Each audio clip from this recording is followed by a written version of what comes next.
Assalamualaikum warahmatullahi wabarakatuh.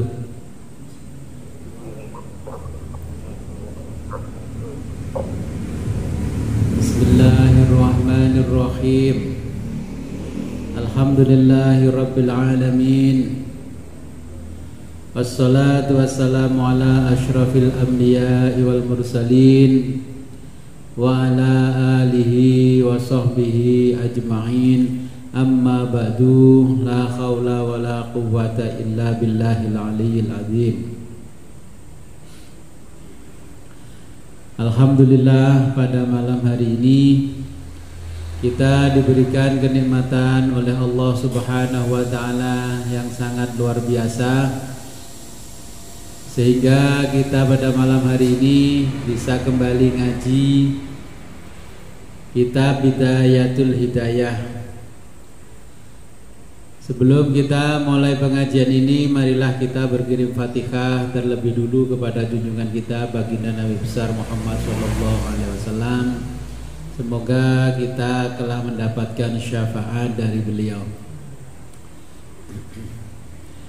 Ibtigha'i mardatillahi ta'ala bi syafaati Rasulillah wa bi karamati awliyaillahi ta'ala. Al-Fatihah. A'udzu billahi minasyaitonir rajim. Bismillahirrahmanirrahim. Iyyaka na'budu wa iyyaka nasta'in. Ihdinas siratal mustaqim. Shiratal ladzina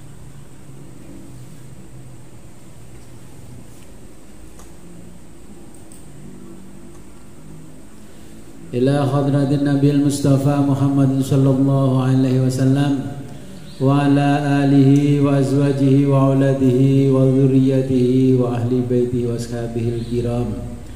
Lahumul Fatihah.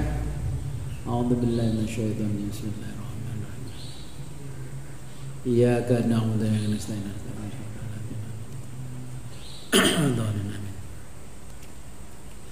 Thumma ila arwahi ikhwanihi minal anbiya'i wal mursalin wal malaikatil muqarrabin was sahabati wat tabi'in wal ulama'i wasyuhada'i was salihin wa immatil mujtahidin wal qurra'il mukhlisin wa immatil muhaddisin wal mufassirin wal ulama'il amilin wal musannifin.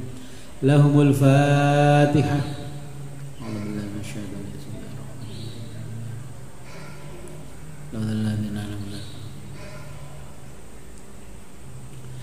ثم إلى حضرة الشيخ عبد القادر الجيلاني والشيخ معروف الغرقي والشيخ أبي الحسن الشاذلي والشيخ أقيل المنبجي العمري والشيخ حياة بن قيس الخراني.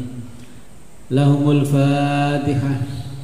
أعوذ بالله من الشيطان الرجيم. بسم الله الرحمن الرحيم. إياك نعبد ونستعين صراط الذين أنعمت عليهم. ثم إلى حضرة جميع أهل القبور من المسلمين والمسلمات والمؤمنين والمؤمنات من مشارق الأرض إلى مغاربها برها وبحرها، خصوصا آباءنا وأمهاتنا وأبنائنا وبناتنا وأجدادنا وجداتنا وعمامنا وعماتنا وأهلنا وخالاتنا من الذين سبقونا بالإيمان. شيء لله. لهم الفاتحة. أعوذ بالله من الشيطان الرجيم. هذا الذين أنعمت عليهم.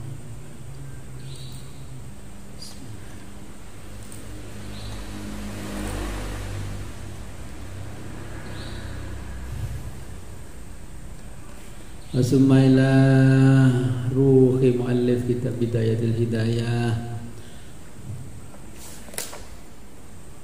Al-Imam al-Mujtahid Hujjatul Islam Abi Hamid Muhammad ibn Muhammad al-Ghazali rahimahullah ta'ala wa nafa'ana bihi wa bi'ulumihi fid dharaini wa liwalidayhi wa limasyayikhihi. Al-Fatihah.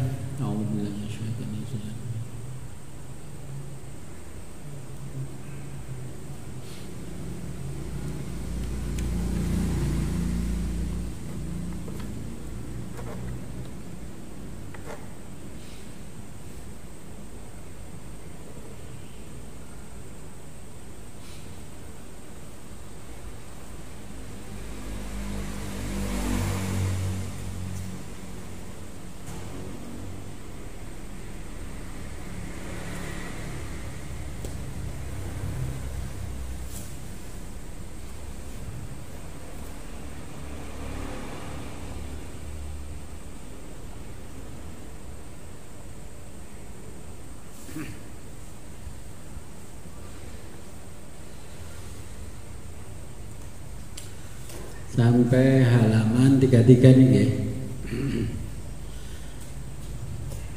Bismillahirrahmanirrahim. Wal abdu, dan seorang hamba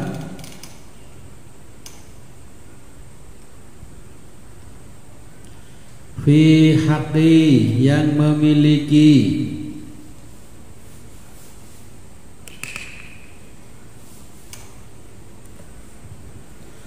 sairil ibadati, sairi di antara al ibadati, hamba-hamba,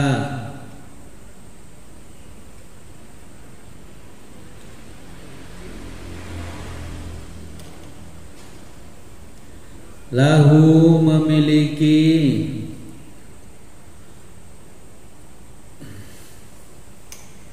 salah satu 3 darajatin, tingkatan.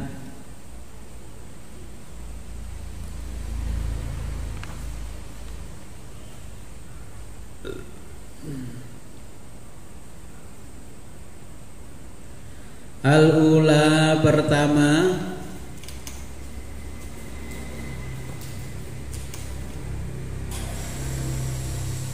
ayang zilah, yang menempati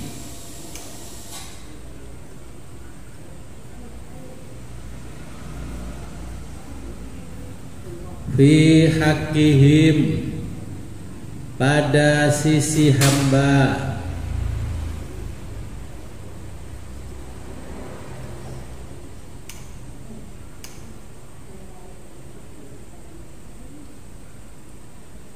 manzilatal kiramil baroroh,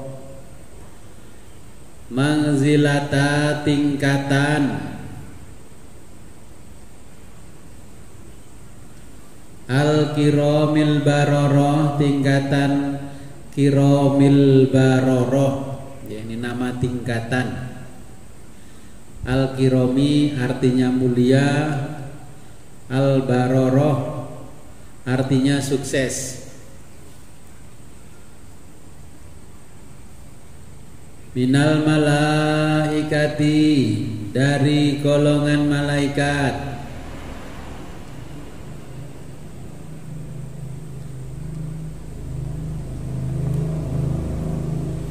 wahwa, yaitu seorang hamba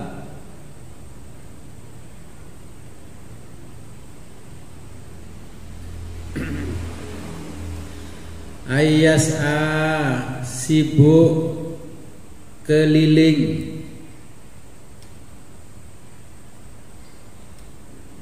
fi aghradihim, fi dalam aghradihim, menangani kebutuhan hamba-hamba.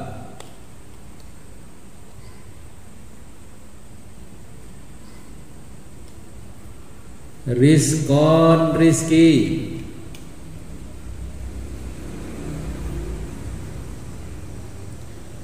bihim, rizki, bihim mereka, rizqon bihim, rizki mereka.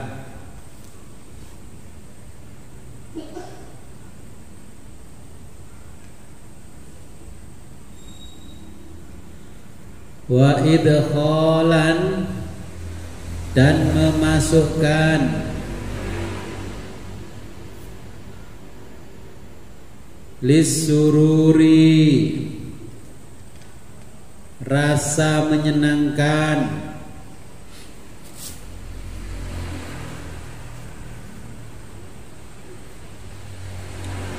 ala qulubihim, pada hati mereka.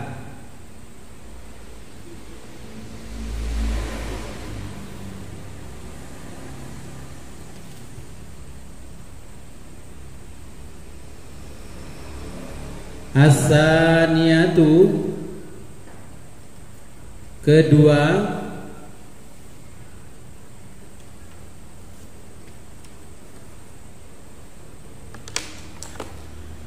Ayang zila yang menempati,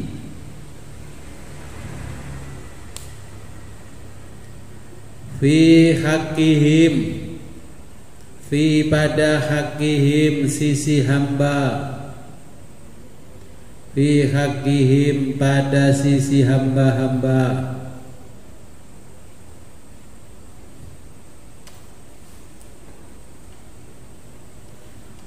Manzilatal bahaimi, manzilata tingkatan,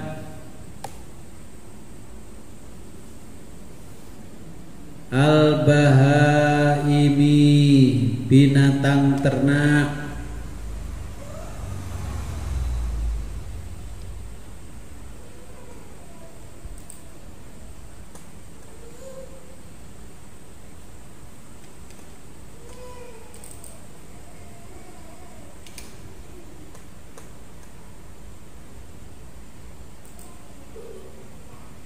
wal jamadati dan benda mati,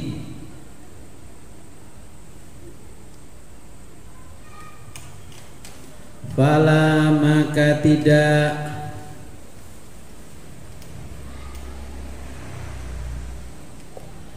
yanaluhum mereka memperoleh,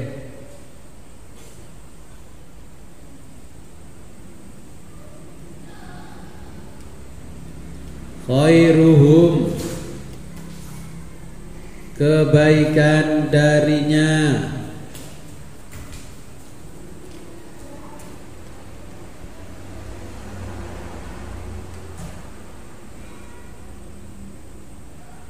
walakin dan tetapi,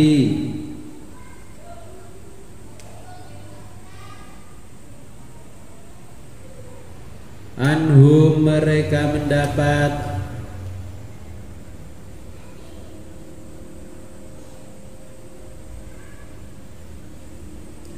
syarrohum keburukannya,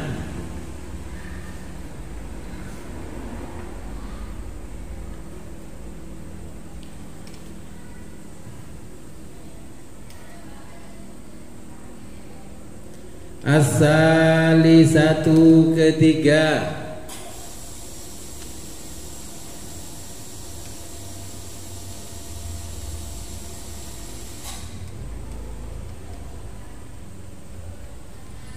ayang zila yang menempati,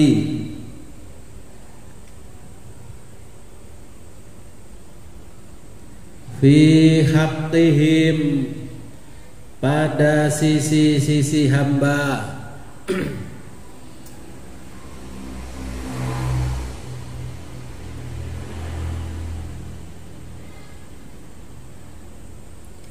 manzilatal aqaribi, manzilata tingkatan, al aqaribi kala jengking,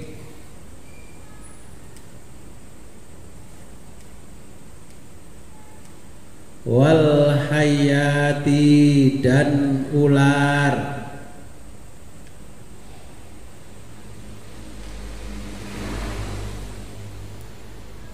wassabai dan binatang,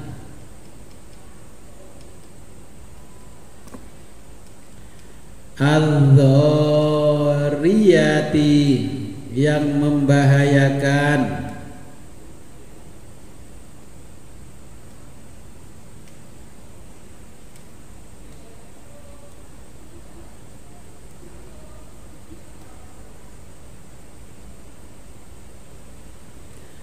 la yurja yang tidak yurja diharapkan,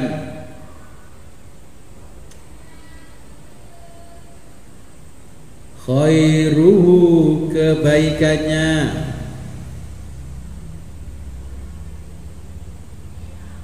wa yuttaqa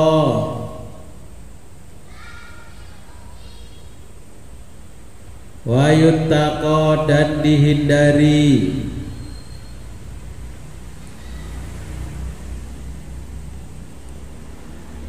syarruhu keburukannya,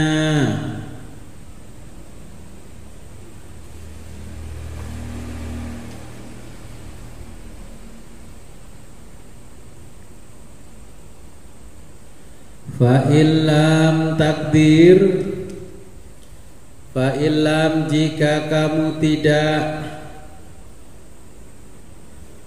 takdir mampu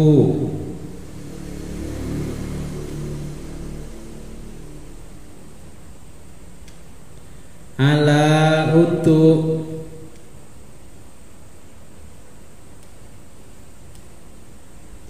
antal tahiko mencapai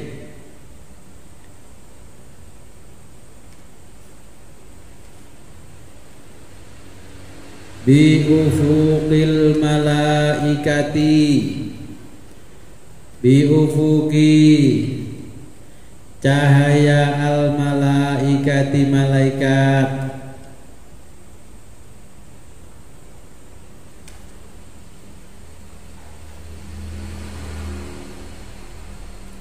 fahdhar maka hindarilah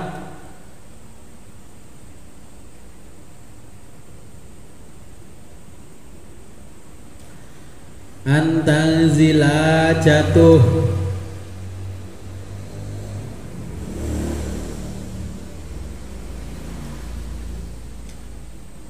an pada darajatil bahaimi, darajatil bahaimi tingkatan al bahaimi binatang ternak, wal jamadati dan benda mati,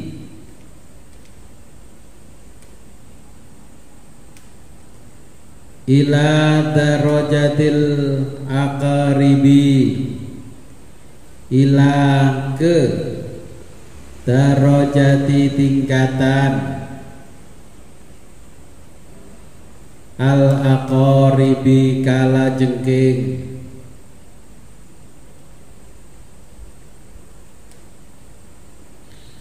wal hayati dan ular,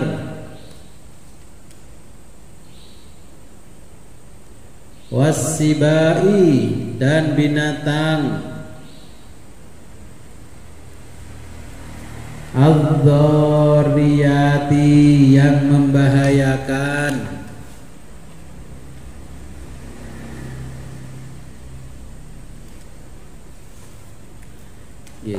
saya jelaskan dulu sampai paragraf ini. Ini pesan Imam Ghazali kepada kita yang ngaji ini, wal abdu fi haqqi sarairil ibadati lahu salah satu darajatin. Ini dalam kehidupan kita ada 3 tingkatan orang ya. Pertama orang yang sukses dan mulia, ini manzilatal kiramil baroroh. Jadi kalau kita terjemah dalam bahasa Indonesia, kiramil baroroh itu orang yang sukses dan mulia ketika hidup di dunia. Jadi bukan sukses saja, juga bukan mulia saja. Kalau sukses saja berarti banyak harta ya, semuanya melimpah ruah, punya jabatan yang tinggi ya, tetapi dia tidak memiliki pengetahuan agama, pengetahuan tentang Tuhannya, nah, pengetahuan tentang akhirat ya, dia tidak punya. Ini sukses saja.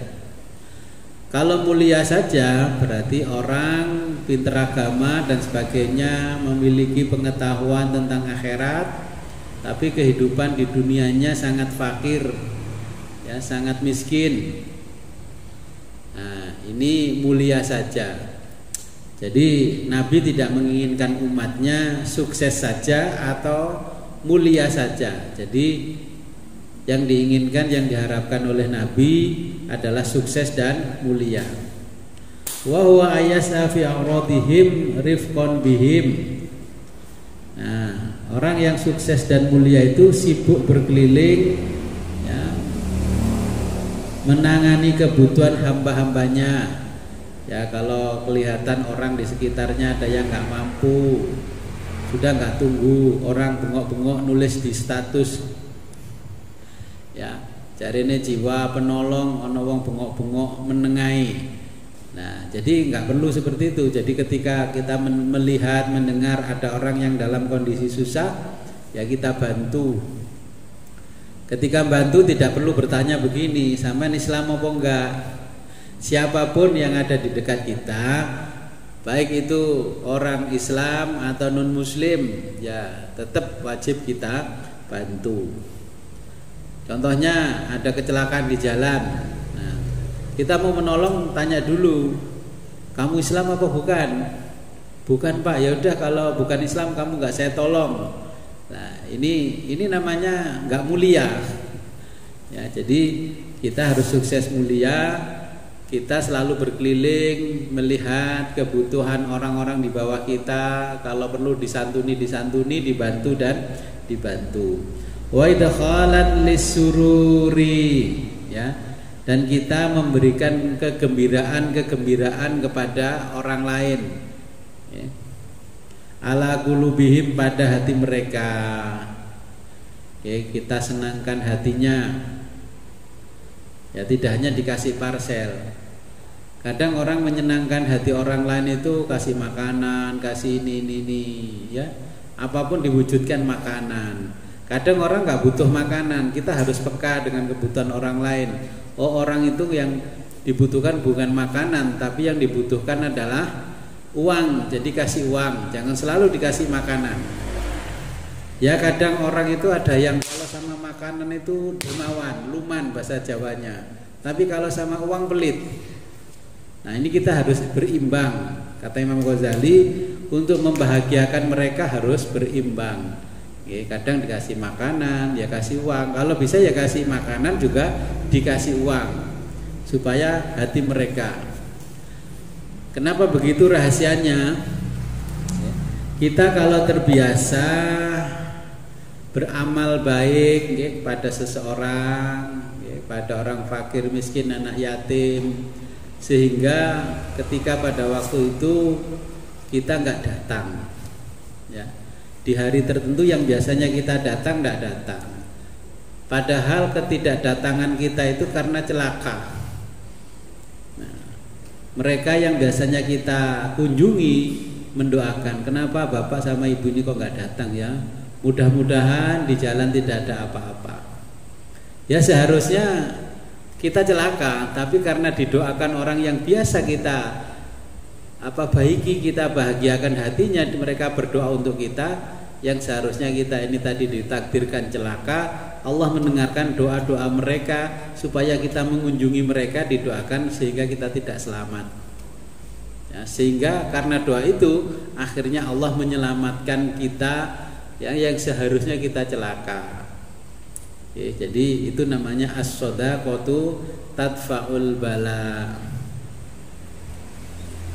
Yang kedua, ini orang yang memiliki derajat al-bahaim wal jamad, ya, seperti binatang, ternak, wal jamad, dan benda mati. Jadi kalau punya makanan disimpan aja sampai bosok, bau, basin, ya. Kalau mendekati bau, basin, baru dikasihkan temannya. Nah, wal jamati, dan benda mati, orang yang cuek, ya, maksudnya ini seperti benda mati itu ya orang yang cuek, nggak mau, nggak tahu menau tentang kondisi di luar sana ada apa, ya, tetangganya kena apa, keluarganya kena apa. Lah ini wal jamati. Fala yanaluhum khairuhu, ya, mereka memperoleh, ya, kebaikan, walakim anhum syarrahu. Jadi kalau orang yang cuek, ya, sinis, pesimis dan sebagainya, ini kita tidak mendapatkan kebaikan, tapi hanya mendapatkan keburukan. Yang ketiga, asalisatu hayyang zila fi haqqihim manzilatal aqarib wal hayyati was siba, ya. Ini derajatnya Ya, yang memiliki tingkatan seperti kalajengking, wal hayat dan ular, wasibai dan binatang ad-dhariyati yang membahayakan. Ya, bahasa sederhananya kalau orang Jawa dadi wong senengane nyikut. Ya, kalau ditaruh di depan nggak bisa, ditaruh di belakang nyeruduk. Kalau ditaruh di depan nyepak. Nah, ini tipe-tipe orang yang ketiga.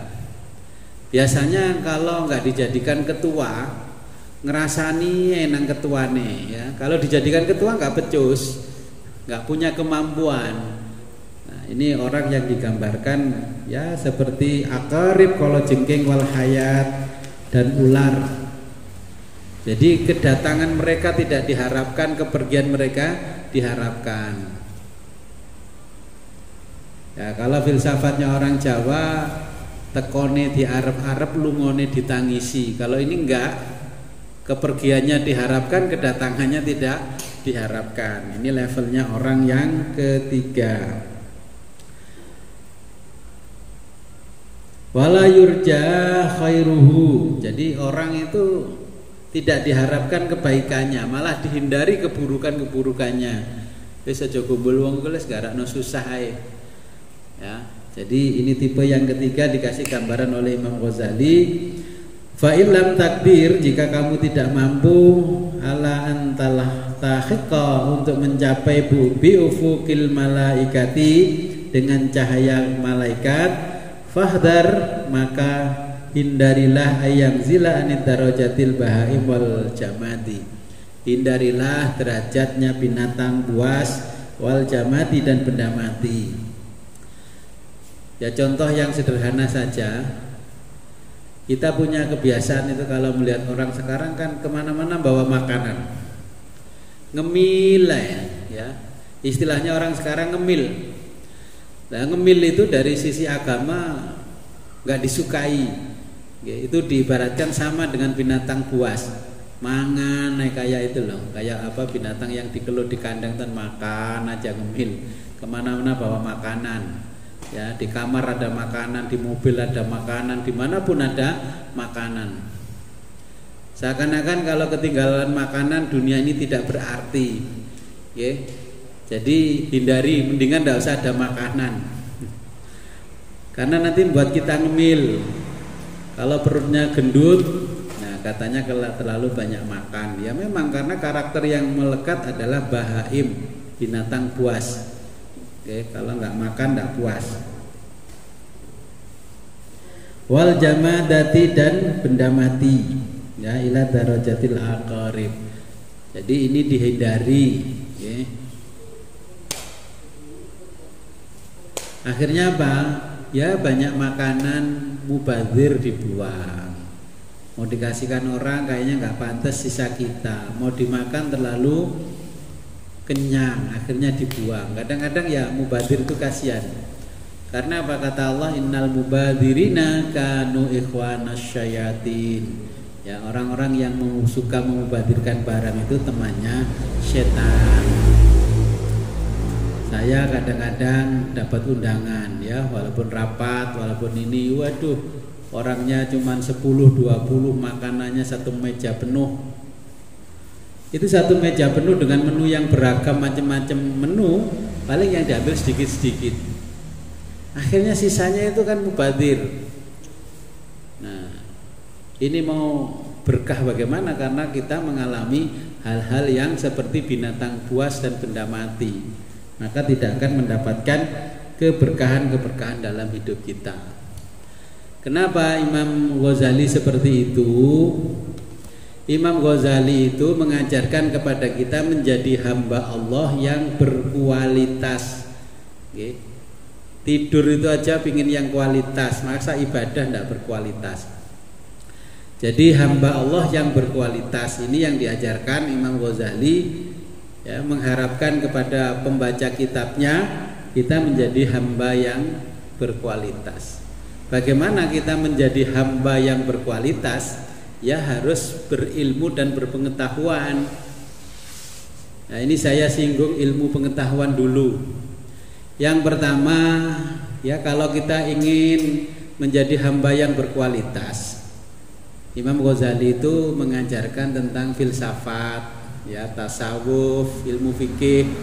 Maka Imam Ghazali dijuluki Hujjatul Islam, ya, orang yang pandai berargumentasi membela Islam, ya. Itu diajarkan seperti Imam Ghazali mengajarkan filsafat. Filsafat itu adalah sebuah ilmu bagaimana kita memahami yang kita lihat, yang kita pelajari. Pertama, ini kita harus paham dulu filsafat teoritis, ya, filsafat teoritis. Dalam filsafat teoritis setiap hari kita menjumpai mulai PAUD sampai perguruan tinggi, ya, sampai S3 lulus, guru besar. Ini filsafat teoritis yang selalu kita jumpai. Jenengan sekolah enggak sekolah ini pasti mengalami kejadian setiap hari. Ya, filsafat teoritis itu di dalamnya ada matematika, ada fisika, ada logika, ada ilmu pengetahuan, ada metafisika. Nah, kalau istilah ini masih asing buat jenengan, ya nanti belajar lagi. Nah, dalam filsafat teoritis itu, ya, ini berkembang. Contohnya seperti matematika ini berkembang menjadi aljabar, ya, geometri, trigonometri, statistika, pemodelan, ya, matematika finansial, ya, matematika ekologi, matematika yang lain ini berkembang. Jenengan yang nggak sekolahnya tinggi-tinggi banget tiba-tiba nasibnya jadi tukang. Tukang itu butuh matematika apa enggak? Ya butuh matematika.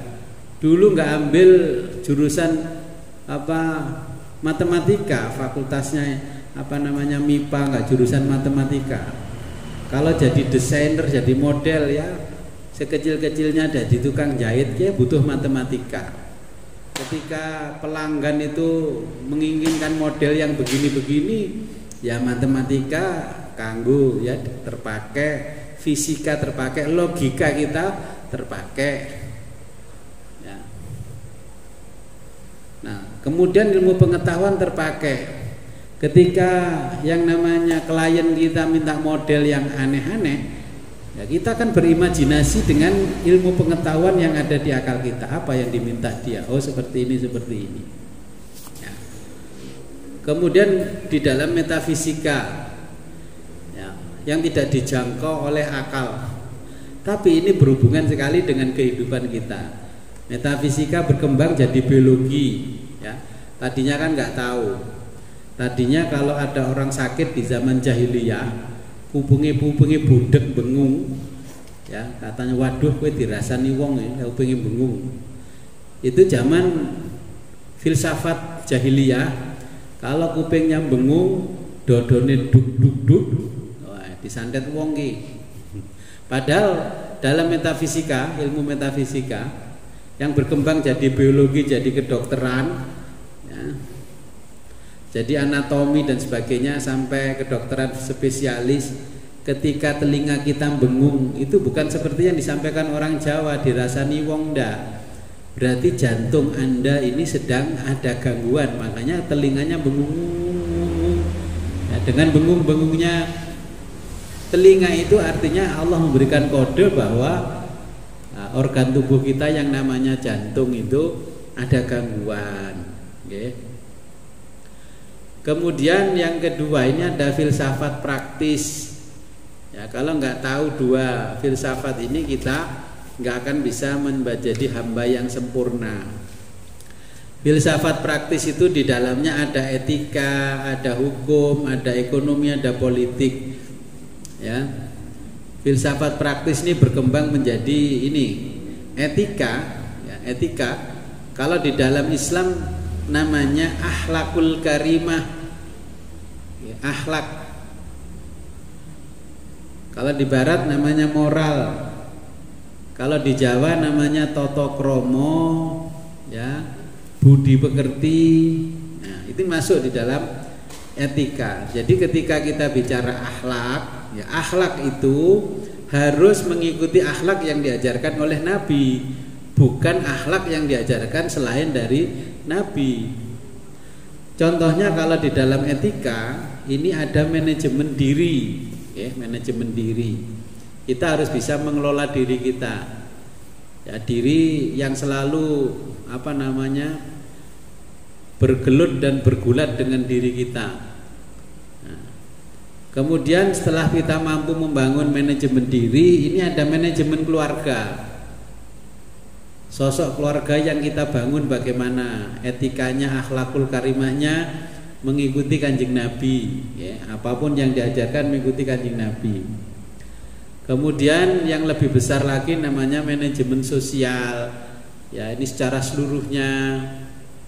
Contoh kalau jenengan mengikuti ahlu sunnah wal jamaah Ahmadiyah, ya manajemennya, manajemen sosial jenengan ya harus mengikuti itu. Coraknya biar sama, bukan penyeragaman, tapi ini memang manajemen sosial. Nah, di atasnya lagi ada namanya manajemen politik. Oke. Nah, apabila kita mampu memahami keduanya antara teoritis sama praktis, ini kalau kita belajar tasawuf kan ada tasawuf amali sama tasawuf akhlaki. Ya, tasawuf akhlaki itu ya teoritis, amalinya praktis, bahasa Arabnya amali. Nah, apabila kita mampu memahami itu semua, kita akan sampai kepada tataran atau makom tingkatan irfan, ya, irfan. Orang yang irfan. Setelah irfan, ya, pengetahuannya dikumpulkan menjadi irfan. Orang yang mampu sampai pada irfan namanya ma'rifat, ya. Kalau setelah ma'rifat, nah orang ini harus naik tingkat lagi, namanya al-hikmah, ya. Untuk mencapai al-hikmah jangan harus musyahadah dulu dengan segala sesuatu yang ada di sekitar kita. Saya contohkan begini. Ada orang datang ke tempat saya, Gus, saya di PHK dari kerjaan saya, Gus. Saya ingin buka usaha, cocoknya apa, Gus? Sehingga saya sering memberikan konsultasi-konsultasi dari filsafat teoritis dan filsafat praktis. Orang yang tidak tahu dikira saya dukun.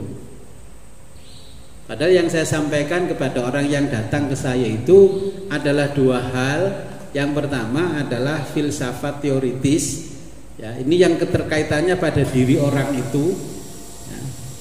Praktisnya nanti keterkaitannya pada diri orang tapi yang bersifat luar dirinya, bukan dalam dirinya. Gus, saya ingin berusaha. Usaha geopo, Mas? Ini usaha geopo, Mbak? Saya ingin mengais rezeki, Gus. Lah, usahanya apa? Saya ingin jual roti, Gus. Contohnya begitu, jual roti. Terus saya tanya, kamu punya pengetahuan tentang roti enggak? Enggak punya, Gus. Waduh, gimana saya bisa membimbing kamu? Kamu sendiri belum punya pengetahuan tentang roti. Kalau memang passionmu, ya gregetmu itu ada di roti, kamu sana belajar dulu tentang roti dulu di luar, baru nanti setelah lulus ke tempatku, ya. Yang filsafat praktisnya, teoritisnya nanti di luar carinya. Nah, kemudian kalau tidak memiliki ilmu dan pengetahuan tentang roti, berarti orang itu tidak akan memiliki ide, ya. Idea, kalau dalam bahasa filsafat idea. Jadi di otaknya nggak akan bisa membayangkan, walaupun kita bimbing menjual roti, macam-macamnya roti nggak akan tahu. Bahan-bahan yang untuk membuat roti itu apa ya nggak tahu. Oke, maka idea yang ada di otaknya, walaupun otaknya giganya besar, ya, mungkin bergiga-giga, ya nggak akan tercipta karena ilmu dan pengetahuan tentang roti tidak dimiliki.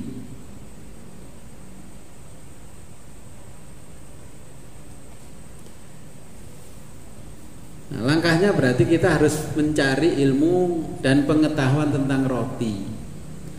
Sama dengan ibadah.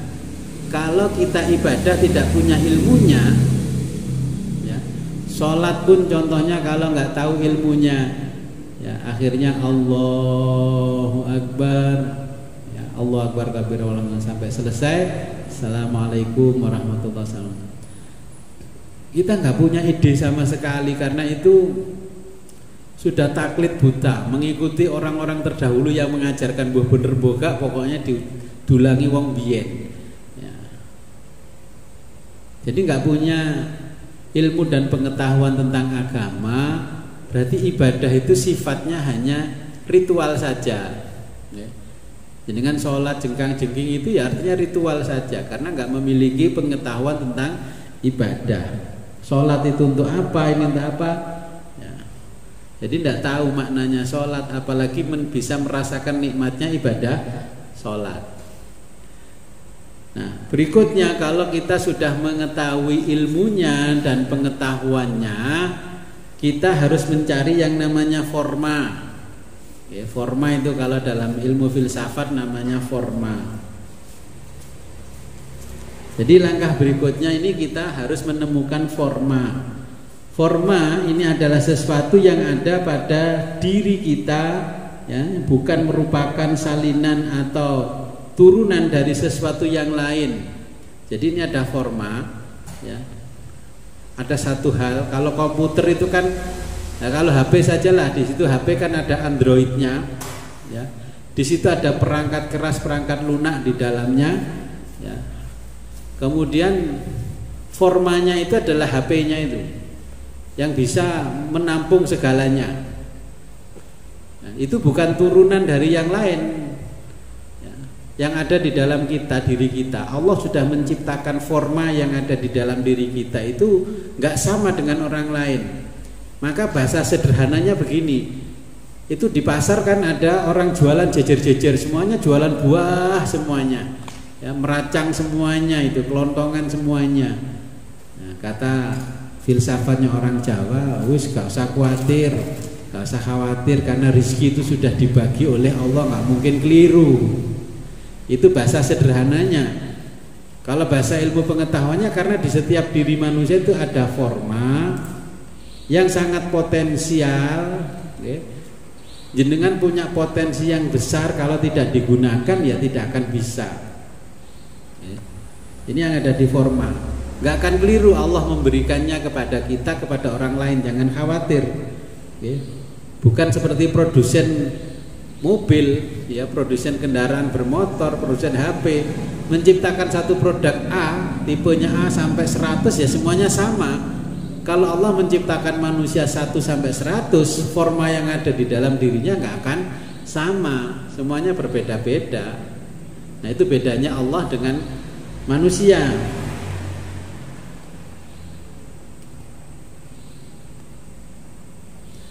Kalau kita bicara roti, karena idea sudah kita temukan dalam diri kita, ya, forma sudah kita temukan dalam diri kita, makanya ketika kita memproduksi roti itu punya ide-ide yang sangat luar biasa besar, ya, ide yang sangat luar biasa besar. Ini tentang roti. Nah, contoh ini kalau di tengah-tengah kita ada jamaah yang menggeluti bisnisnya tentang roti. Akhirnya roti, ngono-ngono ki roti, tapi dia punya ide besar. Ya, ada saladnya, terus dinamai Queen's Day salad. Orang kan penasaran opo to kuwi. Nah, itu karena ada idea di dalam dirinya, ada forma juga di dalam dirinya. Terus dia tanya sama saya, "Gus, ini harusnya bagaimana?" Ya, oke. Untuk menyambungkan forma sama ide itu harus ada satu perangkat namanya. Perangkatnya apa, Gus? Perangkatnya itu kan tujuan kamu membuat satu ide yang besar, itu kan tujuannya cari uang. Saya kasih gambaran, kamu jualan roti, jadi penjahit sampai jadi guru besar di perguruan tinggi ternama, hasil akhirnya kan uang. Jadi kalau dalam filsafat sekolah tinggi dan tidak tinggi itu sama, karena sudah ada di dalam diri kita idea sama forma itu sudah dibeda-bedakan oleh Allah. Maka kreativitas itu tidak akan sama satu sama lain. Oke. Akhirnya apa yang bisa menggabungkan idea dan forma? Yaitu sesuatu yang bersifat metafisik.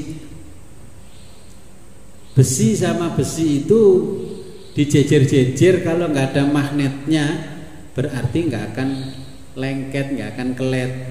Ya, dodolan roti masih idenya luar biasa besar. Ya, semua orang suruh mencicipi, wah enak semuanya.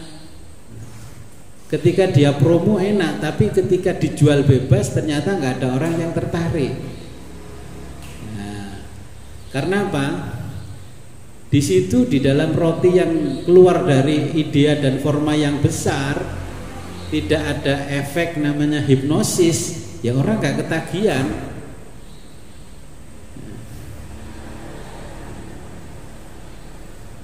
Nah, supaya memiliki efek yang besar, orang makan roti kita bisa kembali lagi. Sekali merasakan bisa pesen lagi. Pertama pesen 1 paket isi 10, kemudian 2 paket, 3 paket dan seterusnya. Yaitu karena ada idea, ada forma, tinggal kita menyambungkannya. Ya Allah memberikan rahasia khusus kepada orang itu bagaimana menyambungkan itu. Ya. Boso Jawanya begini, kalau ingin gampang dicerna, rezeki gue gak digendam ya ora teko. Kayak cewek gue ora digendam ora seneng nang wong lanang. Ya. Cewek rizki sama uang itu juga kalau nggak kita panggil dia juga nggak datang. Makanya ini antara idea sama forma walaupun sudah siap, maka yang menggabungkan yang sifatnya metafisis ini, nah, orang yang berusaha itu harus punya doa yang kuat, ya, dan amalan ibadah yang kuat, ya.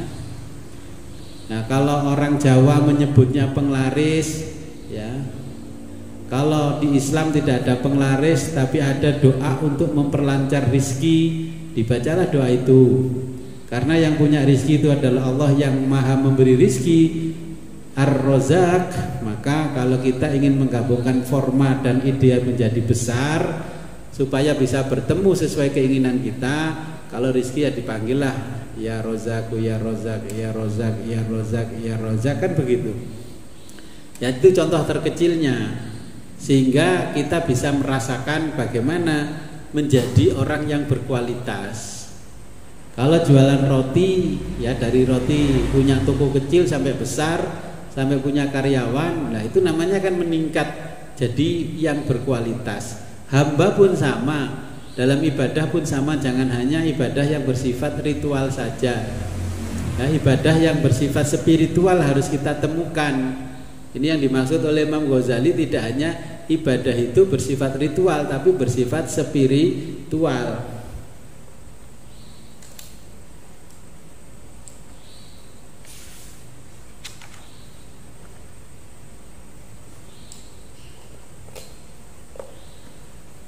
Dari tingkatan 1 sampai 3 ini yang dimaksud oleh Imam Ghazali. Kalau kita jadi orang Islam, ini jangan Islam yang konseptual. Ya. Artinya kalau kita menyaksikan Islam konseptual, hanya konsep itu dadi wong Islam. Kita hanya menjalani budaya Islam, ya. Yang perempuan semuanya berjilbab semuanya. Itu kan namanya Islam Muslim konseptual. KTP-nya Islam, semuanya Islam. Kalau ditanya rukun Islam ada berapa? Nggak tahu. Terus akhirnya ada orang bikin konten, siapa yang bisa menyebutkan rukun Islam yang pertama dapat 100.000. Kan akhirnya seperti itu. Nah, jadi ini maksudnya Imam Ghazali, setelah kita menjadi orang Muslim yang beragama Islam, karena jenengan mungkin ditakdirkan lahir di tengah-tengah keluarga yang Muslim, sehingga jadi orang Muslim. Kita pertama memang Islam konseptual, ya, orang Islam yang hanya menjadi seorang Muslim dari sisi konsepnya saja. Ya, ia hanya belajar Islam dan memahami ilmu-ilmu yang ada dalam Islam, ya, seperti orang yang mengaku sebagai seorang Muslim. Nah, dia kita tanya sesuatu yang berhubungan dengan Islam, contohnya suruh membaca surat Al-Fatihah, ternyata nggak bisa. Tapi konsep yang dia lakukan kesehariannya Muslim, Muslimah. Jilbaban wis ra karo-karuan, malah jilbabe sundul bokong. Kalau laki-laki malah baju koko itu nggak terima, bajunya dipanjangkan di bawahnya bokong, meyakinkan dia seperti syekh, bahkan seperti wali kutub. Ya. Nah, ini orang-orang yang hanya muslim konseptual saja. Muslim konseptual itu hanya orang Islam yang terpahami dari konsepnya saja. Oh, iki cirine wong Islam ngono tok. Ya. Cirinya orang Islam gitu saja. Dia paham apa enggak tentang Islam, wis itu urusan nomor 100. Nah, yang dimaksud oleh Imam Ghazali, ya karena Imam Ghazali ini juga seorang teolog, seorang filosof, ya, seorang faqih, ya ahli fikih. Dan dia seorang sufi. Makanya Imam Ghazali itu mengajarkan di dalam kitab ini, nanti kita ketika sudah khatam ngaji kitab Bidayatul Hidayah, kalau saya jelaskan dari sisi filsafat, jadi kita jangan hanya menjadi seorang muslim yang konseptual, kita harus muslim yang aktual. Orang kalau tidak bisa merubah dirinya dari konseptual menjadi aktual, tidak mungkin akan mampu merevolusi mental. Contohnya kemarin sudah hampir 10 tahun revolusi mental, ya nggak jalan, karena itu semuanya tadinya hanya konsep saja, nggak pernah ada yang menjalankan konsep itu.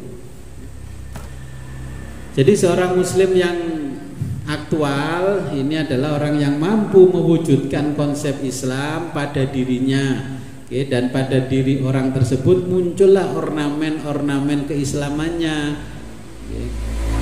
Kalau maju naik ke depan, ya mewakili sambutan wali murid, mengucapkan salam, assalamualaikum warahmatullahi wabarakatuh. Nah, ini ornamen-ornamen Islamnya muncul, mewakili sambutan wali murid. Pakai baju koko, sarungan melidit, ya sarungnya goyor harga 1 juta, kopiahnya lumayan mahal. Giliran naik ke podium, assalamualaikum warahmatullahi wabarakatuh. Nah, ini kan ornamen-ornamen keislamannya nggak muncul pada diri seseorang. Nah, ini berarti dia masih Islam sebagai konseptual, muslim konseptual. Nah, kemudian dia itu mampu, ya, dalam hidupnya dipahami dan diwujudkan dalam kesehariannya. Ini kalau muslim yang aktual, jenengan ngaji hari ini sama saya, lah besok diamalkan ngajinya. Ini berarti kemarin masih konseptual, sekarang menjadi aktual. Jadi mengaktualisasi diri. Ya. Toto kromo, ya toto kromo yang diajarkan Nabi. Ya, bukan toto kromo yang diajarkan selain Nabi. Kalau nikah berarti pernikahannya ya ala Nabi, bukan ala Barat. Ya. Nah, inilah konseptual, menjadi aktual. Apa-apa yang tidak diajarkan Nabi yang nggak dikerjakan. Kadang-kadang orang mengerjakan sesuatu yang di luar ibadah, dan mereka meminta ini dimasukkan di dalam bagian dari ibadah, seakan-akan bagian dari ibadah. Sehingga orang yang nggak tahu sejarahnya dianggap ini adalah bagian dari agama Islam. Padahal tidak ada sama sekali hubungannya dengan Islam. Kan banyak sekali ya kegiatan-kegiatan sosial yang dikemas keagamaan, dan itu orang yang tidak paham dengan keislaman maka dianggap itu bagian dari Islam. Jadi orang yang muslim aktual ini adalah orang yang mampu mengaktualisasi konsep-konsep yang ada di dalam Islam yang bisa terwujud pada dirinya. Oke. Yang pernah duduk di bangku kuliah insya Allah mudah memahami. Kalau belum paham ini pelan-pelan nanti jenengan paham. Jenengan itu jadi manusia masih konsepnya saja manusia, apa sudah aktual diri jenengan sebagai manusia. Oke, makanya nanti direnungkan, saya ini wis dadi menungso temenan apa jadi jeladrenane menungso. Jadi manusia konseptual itu dalam bahasa Jawa ya jeladrenan, cek dadi jeladrenan, gurung dadi menungso temenan. Roti ya masih jadi adonan, belum siap dijual. Oke, contohnya begini. Dalam muamalah ya, kita kan belajar muamalah. Ya, maka sampai banknya saja bank muamalah. Muamalah itu artinya pergaulan sehari-hari. Kalau kita mampu memahami konsep-konsep, contohnya seperti etika. Di dalam etika itu ada moral, tata krama, budi pekerti, ya, dalam konsep akhlakul karimah. Nah, konsep etika ini kita mengikuti akhlakul karimah yang diajarkan oleh Nabi Muhammad SAW. Nah, ini kita memahami apa yang diajarkan oleh Nabi. Ya, kita mampu memahami secara utuh, itu namanya kita mampu memahami filsafat secara praktis di dalam etika.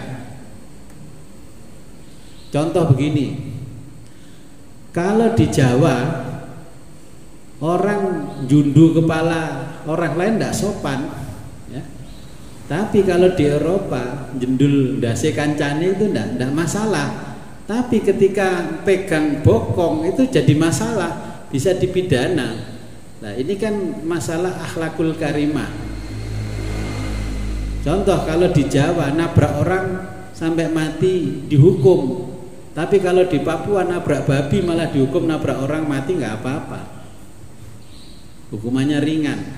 Kalau jenengan ke Papua sana naik motor hati-hati, naik mobil hati-hati. Kalau ada babi lewat jangan ditabrak. Nanti kalau babi lewat jenengan tabrak, jenengan kena hukuman adat, hukuman pidana. Babi itu putingnya berapa? Ada putingnya 10, ya, satu puting 2 juta, berarti jenengan kena denda adat itu 20 juta. Bayangkan, nah ini kan namanya moral, tata krama, etika yang berbeda dengan etika yang diajarkan oleh Nabi. Kalau Nabi kan binatang itu yang tidak dihormati kan tidak apa-apa. Kalau binatang yang dihormati itu yang tidak boleh. Ya, jadi kan nilainya manusia dengan nilai binatang lebih mahal binatang. Berarti konsep seperti itu tidak kita ikuti. Konsep seperti itu tidak kita ikuti.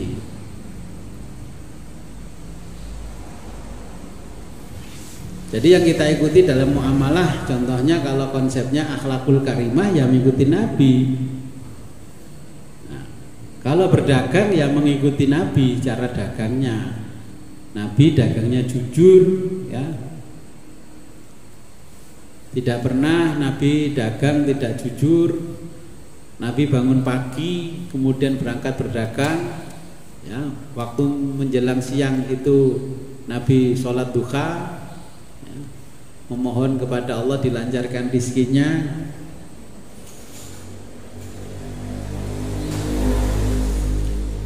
Ini salah satu di antara beberapa contoh.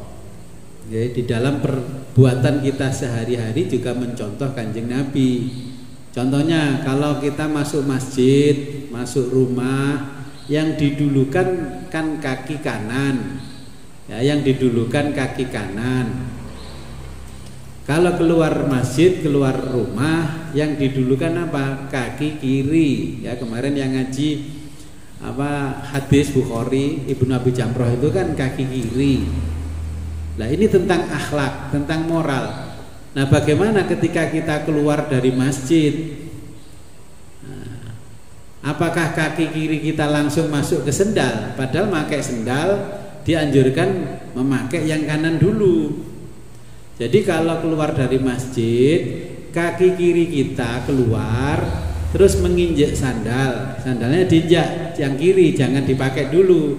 Baru setelah kaki kanan ini keluar masjid, ya makanya terus baru yang dimasukkan ke sendalnya atau sepatu ini adalah yang kanan, baru menyusul yang kiri. Oke. Ini etika atau akhlak yang diajarkan Nabi. Nah, seperti itu. Ini contoh kecil dalam muamalah. Jadi kalau etika ya ngikuti apa yang disampaikan oleh Nabi. Nah, ini pengetahuannya adalah filsafat praktis yang diajarkan oleh Nabi. Contohnya dalam ibadah.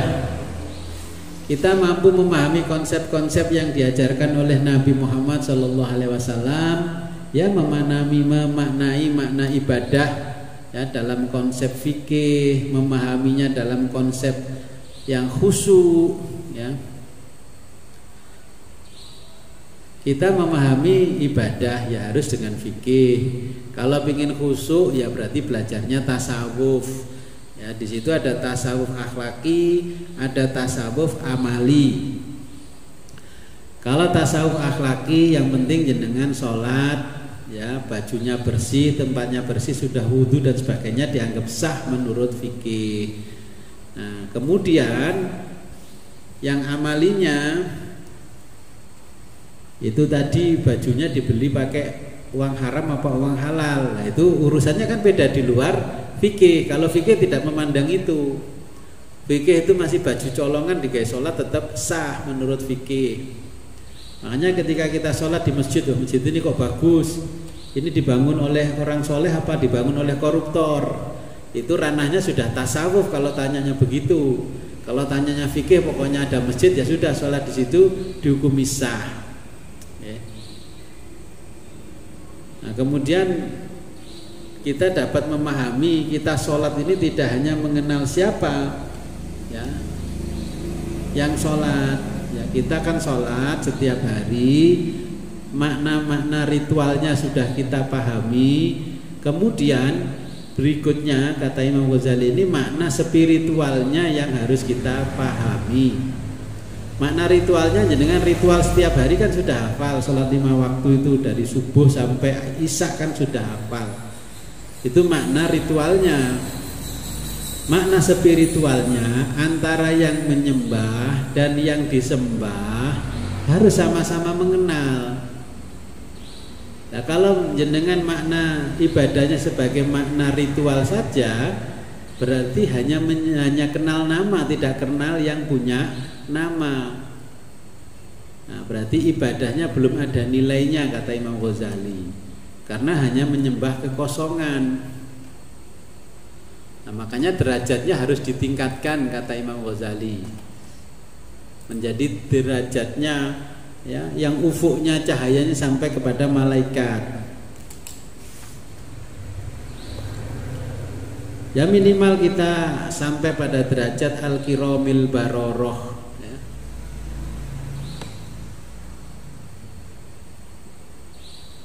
Saking ngefannya orang dengan derajat kiramil baroroh, ya,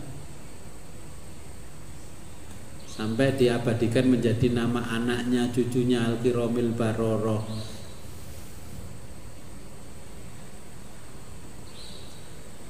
Saking mencorongnya, ya, ibadahnya, anak cucunya diberi nama Lilik Bariroh. Itu kan pemahaman orang tentang ngaji. Derajat-derajatnya sampai Bariroh, Baroroh itu sama. Okay. Nanti jangan catat duwe putu maneh dijenengan wedok Lilik Bariroh. Ya, karena ini kiromil Baroroh. Jadi yang dimaksud oleh Imam Ghazali setelah kita ngaji, ya, dari tahapan-tahapan yang ada di tulisannya kitab Imam Ghazali, ya, kualitas hidup kita, kualitas ibadah kita ini harus meningkat, tidak boleh ngedrop. Ya, tantangannya memang berat, tantangannya. Kalau ini jenengan anggap sebagai tantangan berat, kalau ini cobaan ya berat, ya jangan dianggap sebagai tantangan dan cobaan. Dan ini memang satu keharusan yang harus kita lalui, ya. Satu keharusan yang harus dilalui. Sama dengan orang menikah, harus minta pengantar Pak RT RW sampai kelurahan, ya jangan dianggap tantangan, wong itu memang keharusan yang harus kita lalui. Kita mau pergi ke luar negeri harus punya paspor dan sebagainya, jangan menganggap ribet, ya memang itu yang harus dilalui. Walaupun kita bawa uang triliunan, kalau nggak bawa paspor ya nggak bisa keluar negeri. Jadi ini jangan dimaknai sebagai tantangan, ya, sebagai rintangan, ujian, bukan. Ya memang ini satu keharusan yang harus kita jalani. Ya. Mungkin ada pertanyaan?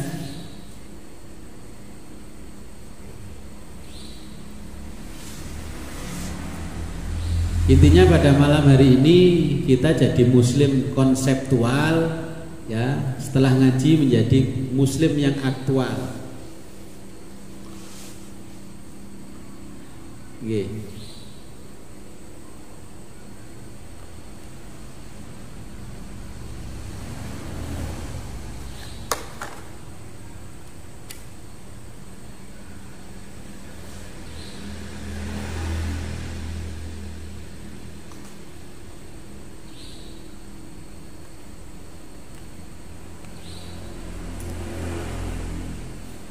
Oke, kalau gak ada pertanyaan saya lanjutkan halaman berikutnya ya. Fa'in rodita, fa'in jika rodita kamu suka.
Fa'in rodita jika kamu suka, linafsika dirimu, an-nuzula turun,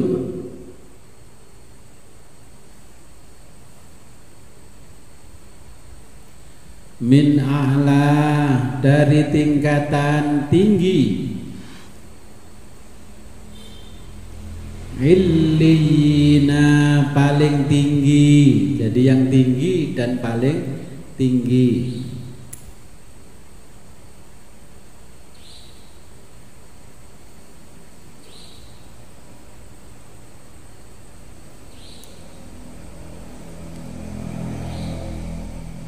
Fala tardo maka jangan sampai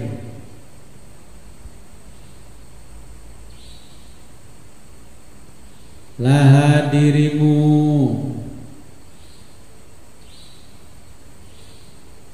minal hawi turun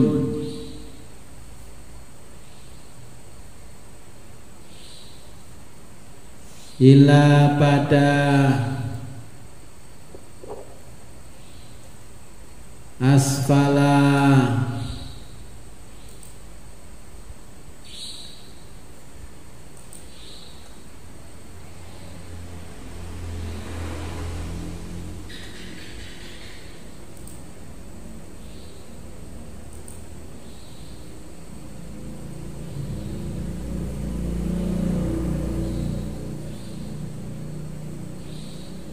ila pada asfala tingkatan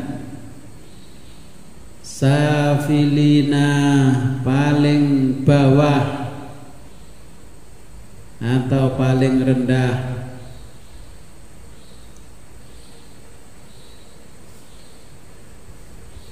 Fala'allaka barangkali kamu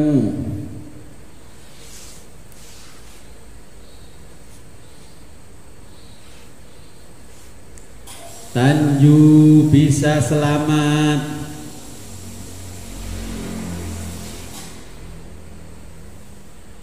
kafafan dengan cukup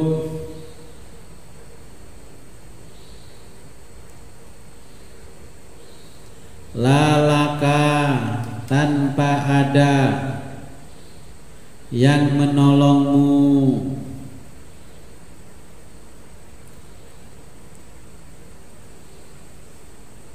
wala dan tanpa ada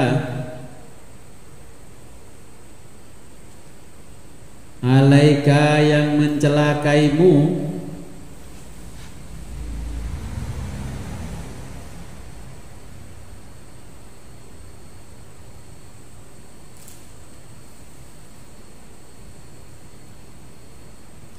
falaika hendaknya kamu,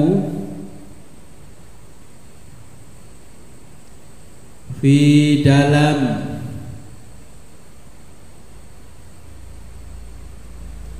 bayadhi waktu,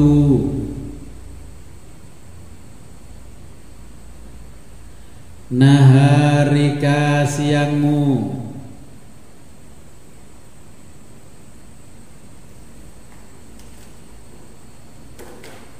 Allah untuk tidak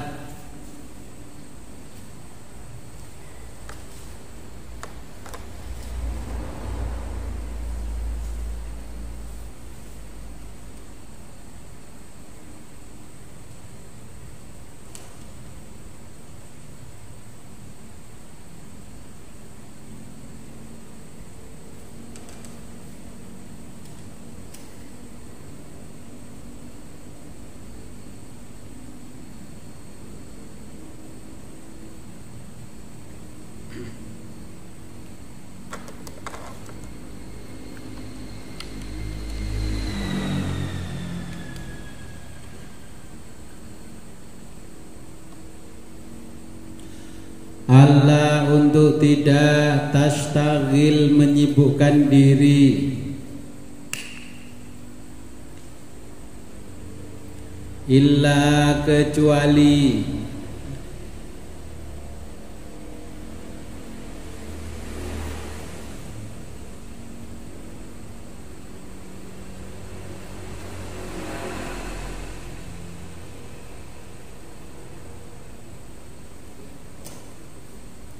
bima dengan hal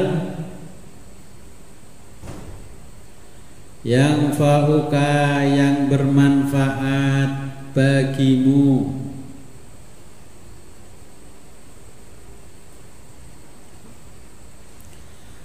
fi ma'adika dalam akhiratmu. Ma'ad ya, ma'ad itu akhirat, tempat kembali. Hari awal tempat kembali Aidun. Makanya kalau Idul Fitri ya tempat kita kembali suci, yaitu persiapan kembali ke akhirat. Fi ma'adika dalam akhiratmu, atau ma'asyika kebutuhan hidupmu,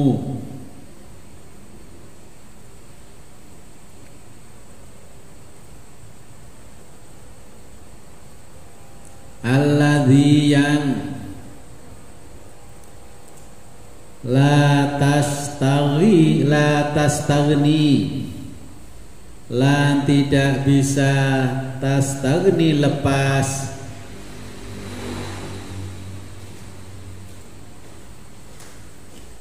anil isti'anati ani dari al isti'anati ketergantunganmu, anil isti'anati bihi dari ketergantunganmu, ala pada ma'adika akhiratmu,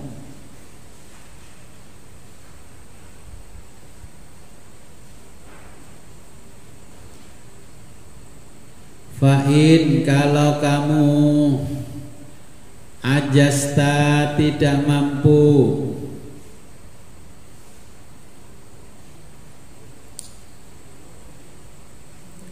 anil qiyami untuk memenuhi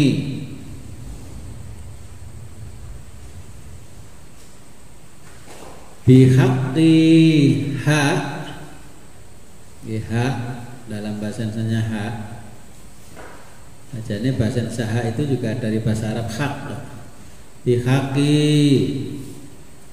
hak dinika agamamu.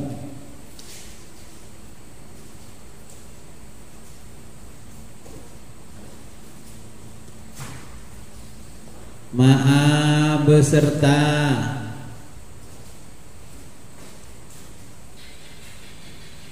mukholatoti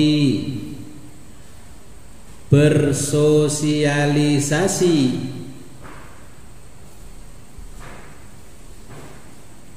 annasi dengan manusia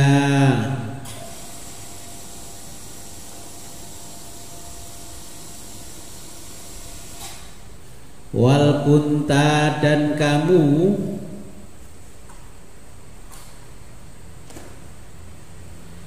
la tidak bisa taslam selamat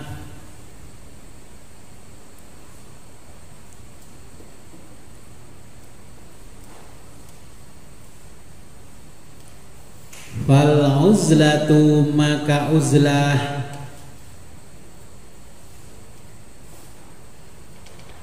ula lebih utama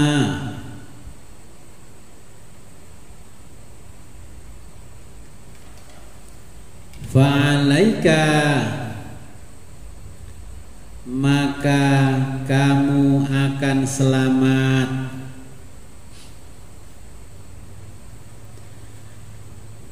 biha dengan uzlah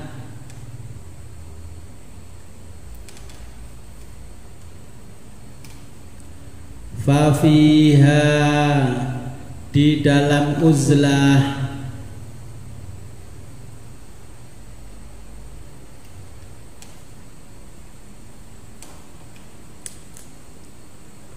an-najatu ada kesuksesan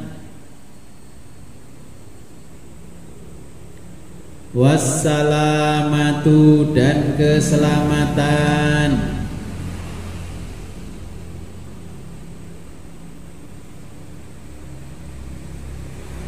Ba'ingkana jika kamu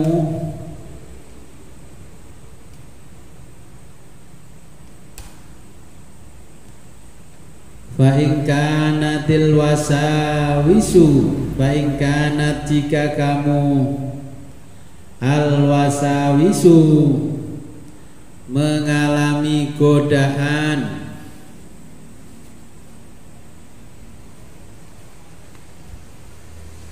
fil uzlati saat uzlah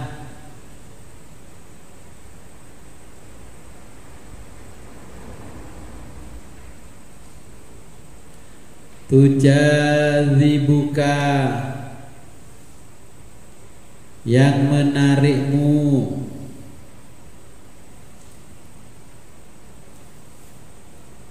ilama pada apa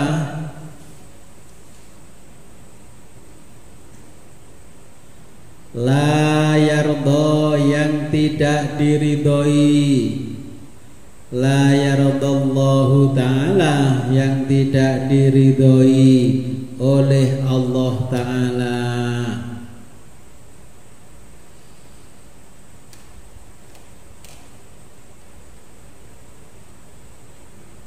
walam takdir walam dan kamu tidak takdir kuasa atau mampu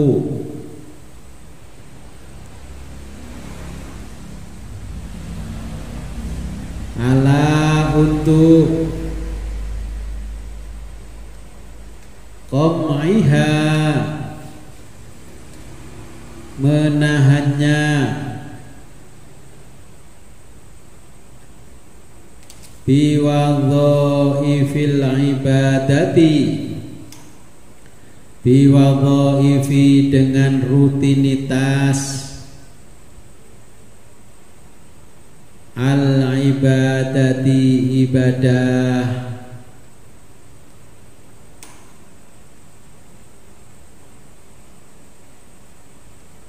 fa'alaika maka kamu bin naumi tidurlah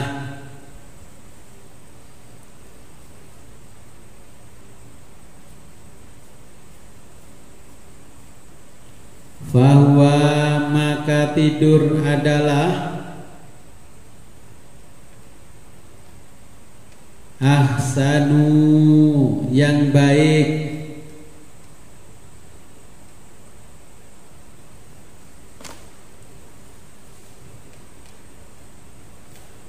ahwalika keadaanmu,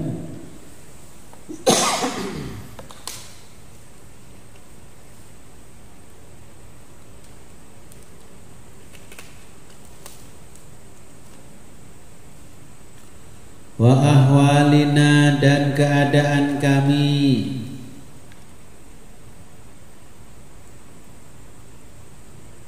idza ketika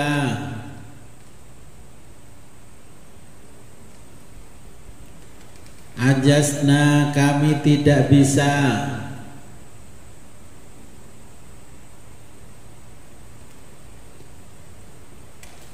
anil ghanimati, ani mengambil,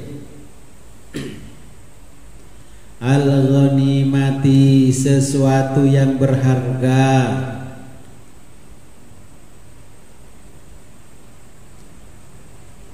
rodina cukuplah bagi kami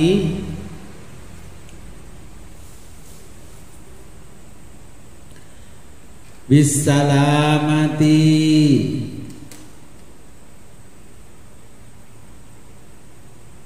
selamat, fil hazimati fi dari al hazimati berbuat buruk,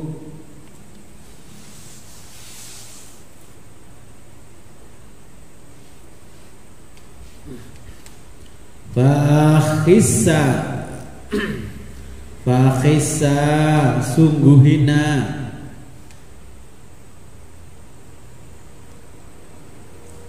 bihali keadaan,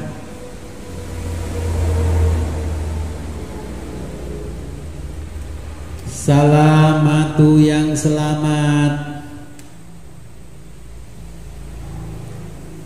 dinihi agamanya,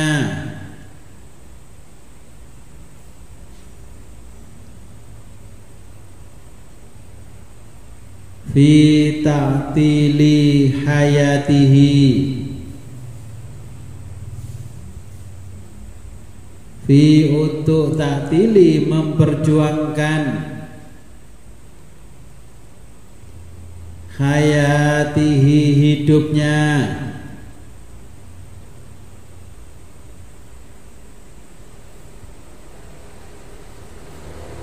sebab an-naumu tidur,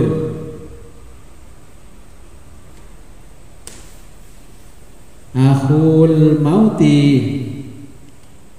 akhu adalah saudara kembar, al mauti kematian,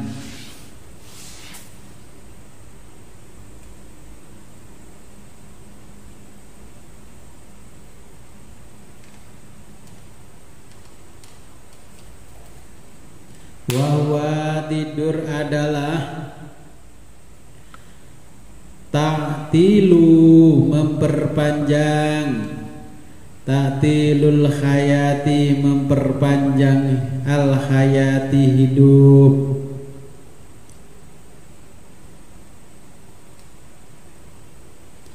wattihoku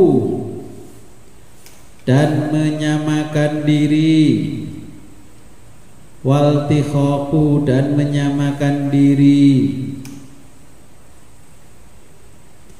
bil jamadati dengan benda-benda mati,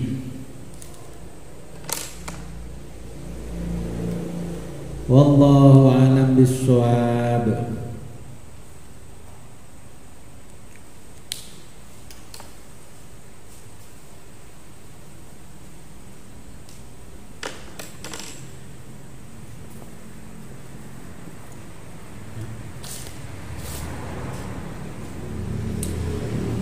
Jadi ini yang disampaikan oleh Imam Ghazali pada paragraf berikutnya. Fa in radhita li nafsika nuzula min ala illiyin fala tardolaha minal hawi ila asfali safilin. Ya.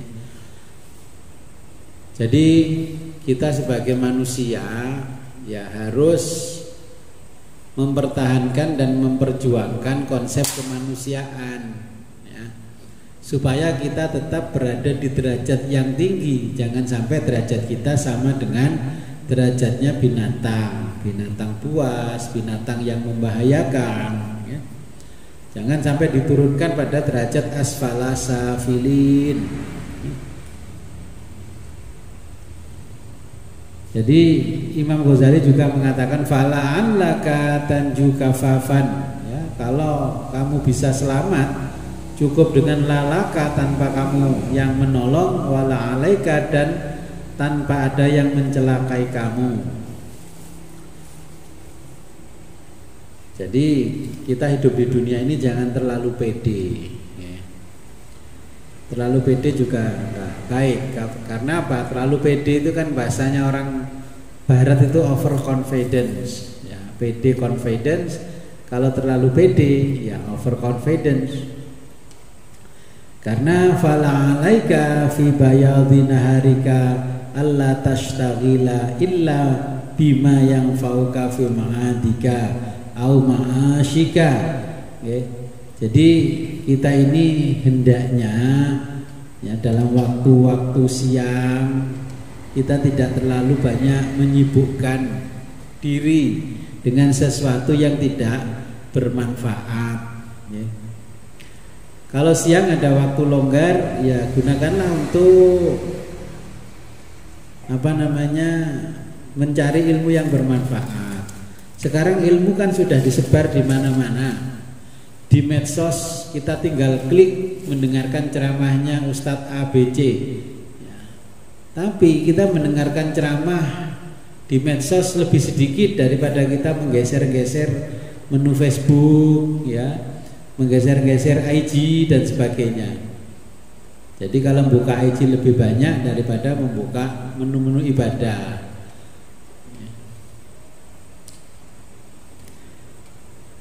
Imam Ghazali berpesan kepada kita ya tentang agama ini. Nah, kalau dalam keadaan apapun yang sudah kita alami dalam hidup ya, seperti dalam setahun kita tidak mengalami perubahan kebaikan ya, kualitas hidup makin menurun, kualitas ibadah makin menurun ya, kualitas ekonomi makin menurun. Kata Imam Ghazali, fal uzlatu aula. Uzlah itu lebih baik.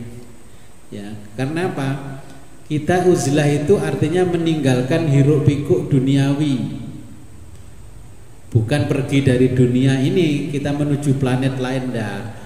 Ya, uzlah itu istilahnya kalau saya ya setahun penuh kok nyambut gawe ya siang pak jadi awan tadi bengi tadi awan ya, sikil tadi sirah tadi sikil. Itu kalau orang Jawa ya. Makanya pertama yang kita lakukan adalah uzlah. Uzlah itu ya tidak harus pergi dari rumah juga bisa.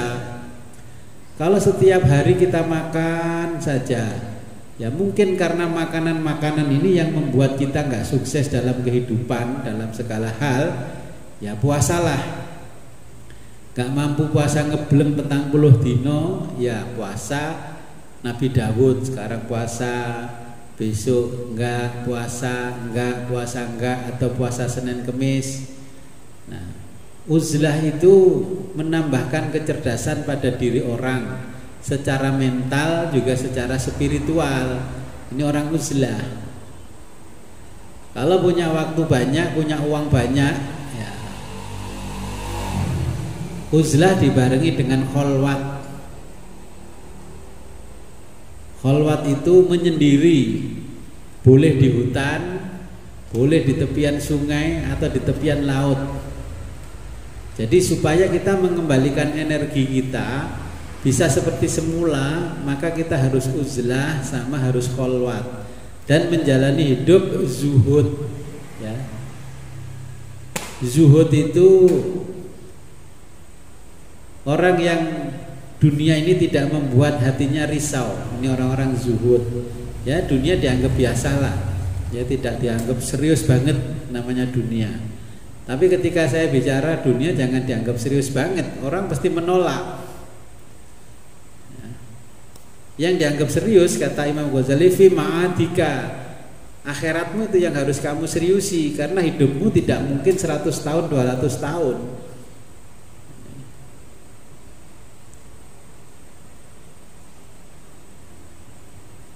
Makanya kalau kita ingin sukses, ingin selamat di dunia hasanah, di dunia ini dengan sukses di dunia hasanah. Kalau dalam kehidupan rupek, maka uzlahlah. Ya, uzlah. Uzlah itu berbeda dengan hijrah. Ya, uzlah yang biasanya makan sehari 4-5 kali jadi makan 2 kali. Saya kadang-kadang uzlahnya begini saya sekarang. Kadang 1 minggu saya hanya makan pisang saja, sehari 1 pisang, ya, 1 buah pisang. Terus sampai 1 minggu, ya, jadi beli pisang 1 sisir itu saya makan setiap hari, ya, hanya makan ngopi, kadang cuman air putih. Nah, uzlah orang tua kita dulu, ulama-ulama di Jawa itu kalau ingin uzlah 7 hari, ya, hari pertama itu kita boleh makan 3 kepel, ya, kepel. Terus hari kedua boleh makan nasi 2 kepel. Hari ketiga ya 1 kepel. Keempat, kelima ya 1 kepel terus sampai hari terakhir tidak makan nasi sama sekali. Supaya apa? Dengan uzlah seperti itu kita bisa membersihkan jiwa raga, mental spiritual kita bisa bersih. Karena kalau perut kita kekenyangan, otak kita juga nggak bisa cerdas. Makanya kalau ingin cerdas harus kholwat, ya, kholwat dengan uzlah, dengan mengamalkan amalan-amalan tertentu. Maka Nabi itu juga kholwat, hijrah, ya, ke Gua Hira itu kan menghindari hiruk pikuk yang ada di Makkah. Ya, kita menghindari hiruk pikuk ya harus kholwat. Minimal kita ini kalau dalam 1 tahun selain Ramadan ya puasalah 10 hari, ya. Insya Allah dengan puasa itu diteliti oleh orang Amerika untuk menghancurkan penyakit-penyakit yang ada di tubuh kita itu kita harus puasa selama 37 hari selama setahun. Nah, kita kalau puasa Senin Kamis setiap minggu berapa kali itu kalau dalam setahun? Ya, lebih hancur lagi itu namanya penyakit. Ya. Kalau kita puasa juga puasa Daud ya seperti itu. Makanya puasa itu kata Nabi menyehatkan badan. Fa'in ajasta anil qiyami bihaqidinika, ya, kalau kamu tidak mampu untuk memenuhi hak-hak agamamu bersama orang dan kamu bersosialisasi bersama manusia yang lain, orang yang lain, karena kamu ini adalah makhluk sosial, tak boleh menyendiri. Ya. Jika kamu was-was fil uzlah tujadibuka ila ma la yardallahu ta'ala. Nah, nanti kalau uzlah begini, pergi dari rumah, kalau orang Surabaya pergi kemana? Saya mau ke Mbah Ngampel uzlah. Sudah di Masjid Ngampel sana lah, zikir wirid yang banyak, ya, jangan makan kalau nggak ada yang ngasih makan, jangan minum kalau nggak ada yang ngasih minum. Waduh Gus, mati Gus. Dicoba dulu, kita ini mencoba belajar tawakal kepada Allah. Ya, yang rumahnya kota di Surabaya uzlah saja sana ke Mbah Ngampel, ya, atau uzlah ke Mbah Bungkul itu juga bisa. Ya, nanti kalau nggak ada yang ngasih makan, ya nggak usah makan.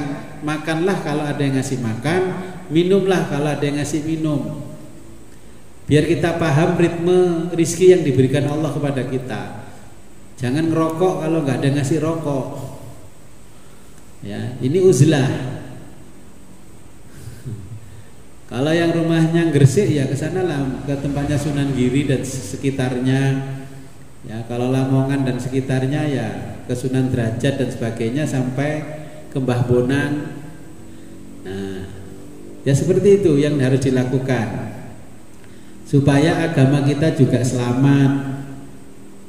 Ya kalau nggak mampu begitu ya sudahlah, di rumah tidur aja itu. Ya cari wong Jawa wis kono dekok wae sampai mate. Bagaimana mau sukses? Kita tidur terlalu lama itu namanya membangun mimpi, bukan membangun realita, ya. Terlalu lama tidur artinya membangun mimpi, kita tidak bisa mewujudkan cita-cita. Kata Imam Ghazali, ya,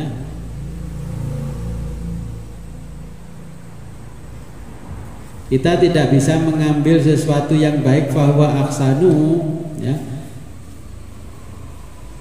bahwa aksanu ahwalika wa ahwalina. Nah, maka tidur adalah yang baik untukmu dan untuk kita. Idza ajasna anil ghanimati, kita ini tidak bisa mengambil sesuatu yang berharga dari agama ini. Ya rodina, cukuplah bisalamati fil hazimah. Jadi dari selamat berbuat buruk, fa khissa bihali man salamatu dinihi fi ta'til hayati. Jadi maksudnya begini, banyak kan orang zaman sekarang yang ucapan-ucapannya adalah menghidupkan agama. Ini yang dimaksud Imam Ghazali ini. Tetapi rata-rata orang zaman sekarang mencari hidup dengan agamanya.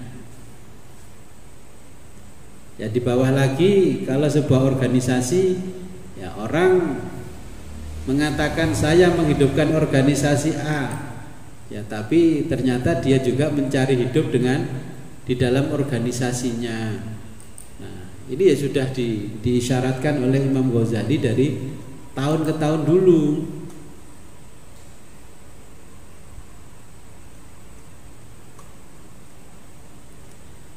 Okay.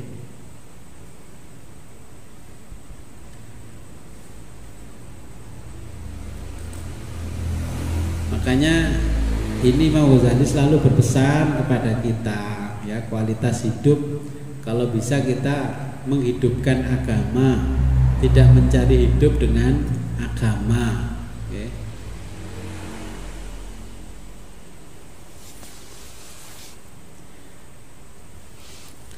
Kata Imam Ghazali, naumu akhul mauti, ya. Jadi sebenarnya tidur itu adalah saudara kembar kematian. Kan banyak orang yang tidur akhirnya tidak dibangunkan oleh Allah, ya, yang seumur hidup dia tidak pernah sholat ke masjid, tetapi ketika mati barulah dia disolati di dalam masjid, ya. Makanya slogannya ya sholatlah kalian ke masjid sebelum kalian dibawa ke masjid untuk disolati. Nah sehingga kita dalam keseharian ini sama dengan benda mati, kata Imam Ghazali. Nah Imam Ghazali di dalam kitabnya ini bisa berbicara panjang lebar tentang kehidupan yang luar biasa, karena Imam Ghazali sudah sampai pada puncak karir duniawinya, baru beliau tinggalkan dan beliau beribadah, ya, uzlah dan kholwat selama 15 tahun, ya, di menara Masjid Damaskus. Kemudian menulis kitab-kitab yang sekarang bisa kita baca ini, ya. Imam Ghazali seperti itu. Nah kita kalau suruh meninggalkan karir yang kita bangun dari dulu, ya pikir-pikir, waduh, eman mas ini karir sudah saya bangun 25 tahun yang lalu, masa akan saya tinggal begitu saja? Kan eman.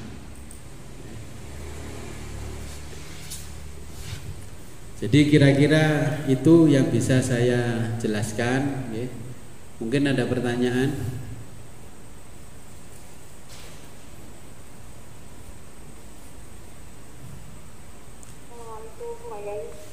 Waalaikumsalam wabarakatuh.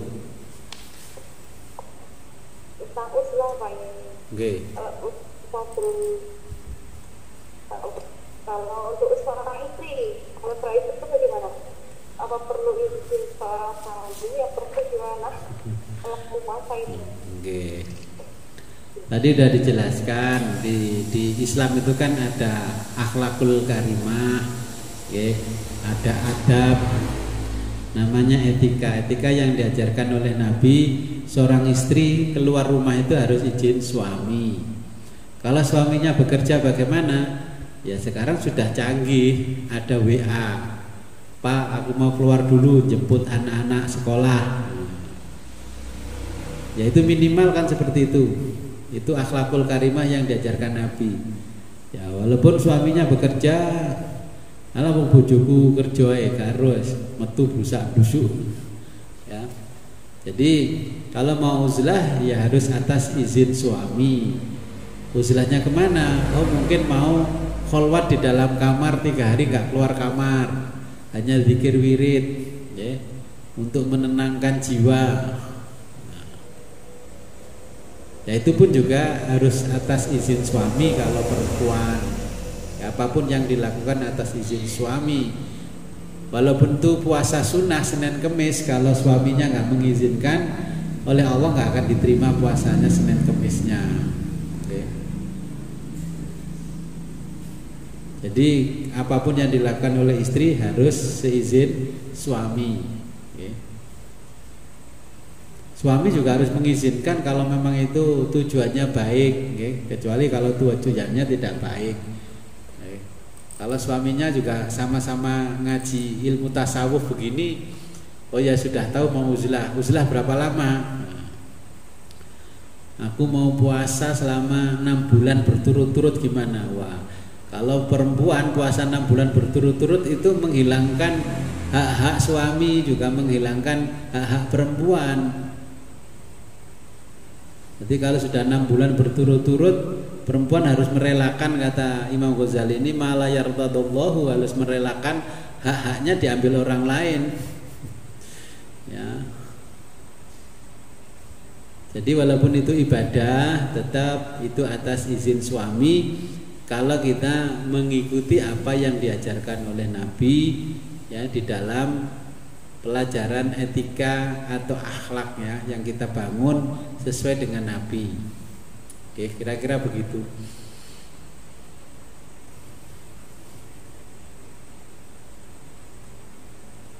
Oke.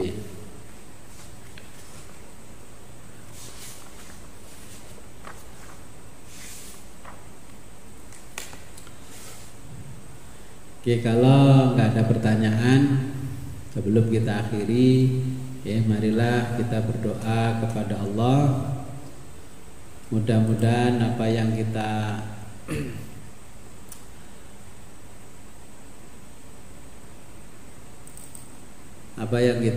pelajari pada malam hari ini membawa manfaat, ya, barokah fid dini wa dunya hatal akhirah. Jadi kalau orang belajar tasawuf, pertama yang diminta kepada Allah adalah kemanfaatan apa yang dia cari. Ya, kalau belajar berarti minta ilmu yang manfaat. Ya, setelah manfaat nanti kita amalkan membawa keberkahan. Ya, a'udzubillahi minasyaitonirrajim. Bismillahirrahmanirrahim. Allahumma salli ala sayyidina Muhammad salatan tatma'innu biha qalbana wa tanfa'u biha ulumina wa taqdi biha khawaijina wa tarfa'u biha darajatina wa tahdi biha qaumana wa tukhlisu biha qalbana wa tulhimuna biha ulumal laduni wa tughrimuna biha bis sa'adati wal karamah ma'a dzurriyyatina wa tughsiru biha amwalana wa ashabana wa talamidana wa tarzuqana Allahumma tamama ni'matika wa tamama rahmatika wa tamama ridwanika wa salli wa sallim wa barik alaihi wa ala alihi wa sahbihi adada ma khalaqta wa razaqta wa amatta wa ahyaita ila yaumi tuhsyaru bihil khalaiqu ajmain walhamdulillahi rabbil alamin wa sallallahu ala khairi khalqika sayyidina Muhammadin wa ala alihi wa sahbihi wa barik wa sallim alhamdulillahi rabbil alamin. Al-Fatihah. A'udzu billahi minasyaitonir rajim. Bismillahirrahmanirrahim. Iyyaka na'budu wa iyyaka nasta'in. Akhirul kalam, ihdinas siratal mustaqim, wabillahi taufiq wal hidayah, wa ridwanil inayah. Assalamualaikum warahmatullahi wabarakatuh.